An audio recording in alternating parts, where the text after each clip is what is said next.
Bonjour à tous, donc bienvenue dans cette nouvelle vidéo qui est portée sur l'envoûtement. Voilà, on m'a demandé de parler de ce sujet, donc me voici pour un peu de clarté. Alors, qu'est-ce qu'un envoûtement? Donc, c'est en fait le maniement des énergies de la magie, voilà, par différents protocoles et différents types de croyances en fonction de chacun, pour nuire à une personne. Donc, l'envoûtement, c'est le souhait de faire du mal, hein, clairement. Hein, on fait pas, enfin voilà, sinon c'est une bénédiction ou des protections. Donc, l'envoûtement, c'est pour faire quelque chose de mauvais. Alors, il y a plusieurs types d'envoûtement. Le plus classique, donc il arrive une action précise, donc l'envoûtement va s'annuler une fois que l'action est produite. Donc des fois sur la durée, ça peut prendre beaucoup de temps parce que bon, on va avoir un souhait, par exemple de, je sais pas, la maladie, la mort, la maison qui brûle, une voiture qui explose, un dégât des eaux, je ne sais pas, vos féeries de vos imaginations, ça c'est en fonction de chacun. Donc par contre, alors on va poser l'action, mais elle va pas se produire immédiatement. Ça c'est vraiment l'univers qui va s'emparer des paramètres en fait de la réalité. Parce qu'il faut savoir, avec un point de regard un peu énergétique sur tout ça, que lorsqu'une personne, en fait, une personne produit la réalité la plus parfaite pour elle-même. Lorsque vous arrivez en fait avec votre énergie parasitaire et vous émettez le souhait qu'il apparaisse quelque chose dans sa réalité à elle, ça ne dépend plus de cette personne-là, de son libre arbitre, vous voyez. Donc, pour pouvoir vous incruster dans sa sphère de réalité, il faut qu'il y ait tout un tas de paramètres qui me dépassent un petit peu. Et puis, je n'ai pas forcément le temps de faire des vidéos beaucoup trop longues, sinon elles passent pas, vous le savez.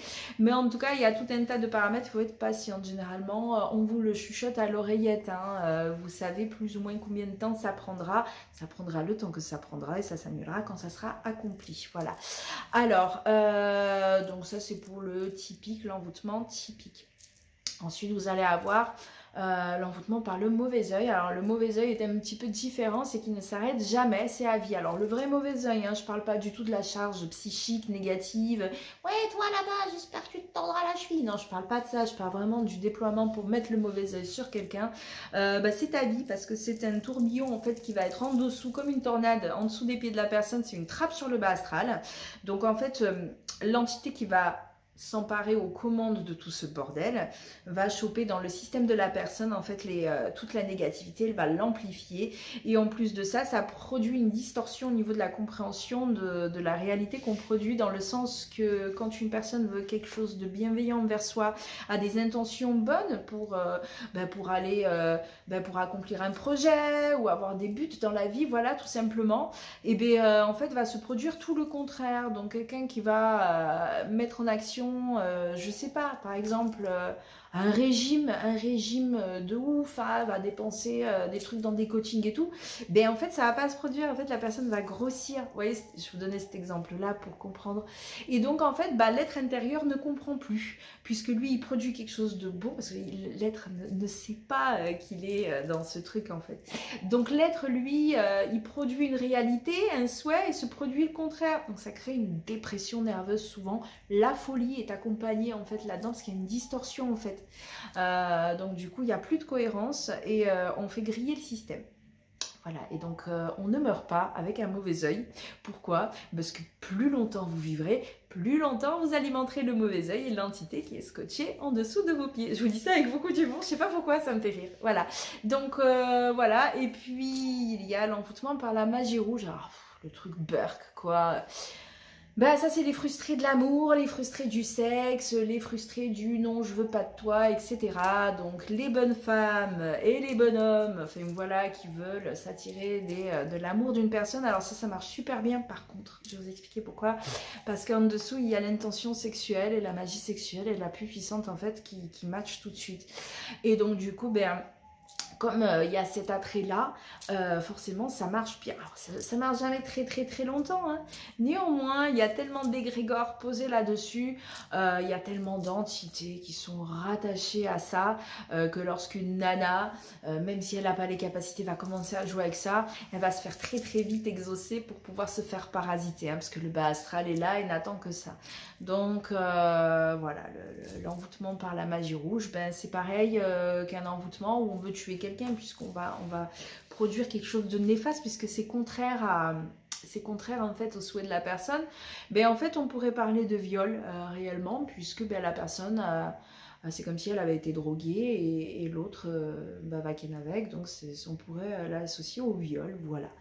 Alors pourquoi on a le retour en fait, le choc en retour, pourquoi il se produit, c'est quand la personne en fait manque de niveau de sorcellerie. Donc quand vous émettez une énergie et elle n'arrive pas à destination parce que vous n'avez pas assez de puissance pour ça, parce que pour pouvoir impacter la sphère de l'autre, il faut vraiment être à un niveau voilà, de magie haute, et donc si ça n'arrive pas, ça vous retombe dessus, et donc là en fait là c'est pas bon, hein. Donc tant que vous n'avez pas des vibrations suffisamment hautes, enfin si vous n'avez pas suffisamment de niveau pour pouvoir produire des actions sur quelqu'un d'autre, vous prenez en fait des retombées, et puis vous faites parasiter par le astral, voilà. Alors je vais quand même donner des petits conseils pour les personnes avisées, qui vont vouloir pratiquer un envoûtement. Donc déjà, on étudie le terrain. C'est un peu comme à la guerre. On va vraiment étudier l'adversaire. On va prendre vraiment le temps nécessaire de voir sa structure, de lire l'être intérieur de la personne, de regarder où est la brèche, où est la faille par laquelle on peut passer. Voilà. Un bon sorcier, un bon envoûtement qui va vraiment être productif, c'est surtout le temps qu'on va passer à étudier l'ennemi, parce que plus on connaît l'ennemi et mieux on sait ce qu'on fait. C'est toujours une question d'avoir un angle de vue le plus complet possible, de pas se laisser surprendre en fait par des choses qu'on n'avait pas prévues juste parce qu'on n'a pas pris le temps de l'étude, voilà, vraiment.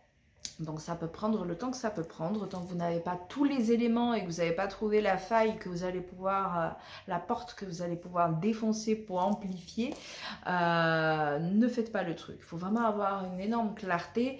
On ne fait pas un envoûtement, n'importe quel acte magique dans le doute. S'il y a le moindre doute de quoi que ce soit, ne le faites pas parce que vous allez avoir la retombée. Voilà, donc je crois que c'est à peu près tout. Donc cela va de soi qu'il faut être accompagné quand même un minimum là-dedans, dans le sens que si vous mettez toutes les chances de votre côté pour que l'envoûtement fonctionne, il vaut mieux qu'il arrive à destination, parce que quand on commence vraiment à déployer du truc, si ça vous revient dessus, imaginez si vous avez mis énormément de puissance mais que ça n'arrive vraiment pas à destination. Donc évidemment, enfin je pense bien que les personnes qui veulent pratiquer ce genre de choses sont déjà en connexion avec leur guide spirituel, avec des divinités ou des entités qui les accompagnent, qui vont filer donc un coup de main, enfin qui vont vraiment pouvoir accompagner l'action, parce que sinon soit comme ça tout seul ça marche pas, hein. Clairement, quelqu'un qui n'a pas derrière les copains en astral qui vont veiller à ce que tout ça se déroule bien, là où on peut pas avoir les yeux partout, on peut pas veiller à tout, le délire de oui je vais mettre du gros sel autour de moi ou des petits cailloux ou des petits trucs et comme ça il m'arrivera rien au moment où je produis l'envoûtement, non mais ça c'est à la télé aussi, ça marche pas comme ça. Donc vous avez intérêt à avoir votre team derrière en astral qui va veiller en fait au bon fonctionnement, au bon déroulement pour voilà, pour vous derrière, pas trop vous faire taper dessus par la suite.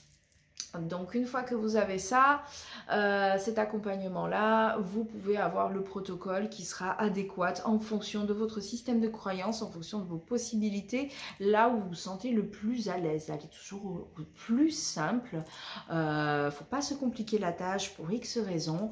Les entités qui vous accompagnent vont vous donner le protocole le plus adéquat, et donc il est inutile d'aller gratter des bouquins, de croire qu'on peut appliquer un truc écrit. Voilà, ça c'est non, hein, ça c'est pas, voilà, les livres c'est bien pour se renseigner un peu sur les mythologies, les trucs comme ça, les croyances.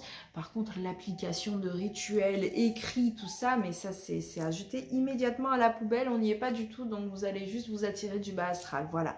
Donc à savoir également que on ne fait rien sur un coup de colère, évidemment, donc ça je pense que si vous en arrivez à vouloir faire des envoûtements, vous le savez, que si vous êtes dans des vibrations qui ne sont pas suffisamment élevées, il est inutile de faire quoi que ce soit parce que vous ferez parasiter. Donc la personne qui pense sur un coup de colère, un coup de nerf, je vais t'envoyer les foudres de l'enfer, schmilivili abracadabra, ben non en fait, non, parce que vous vibrez bas, vous ouvrez une brèche et vous faites parasiter direct.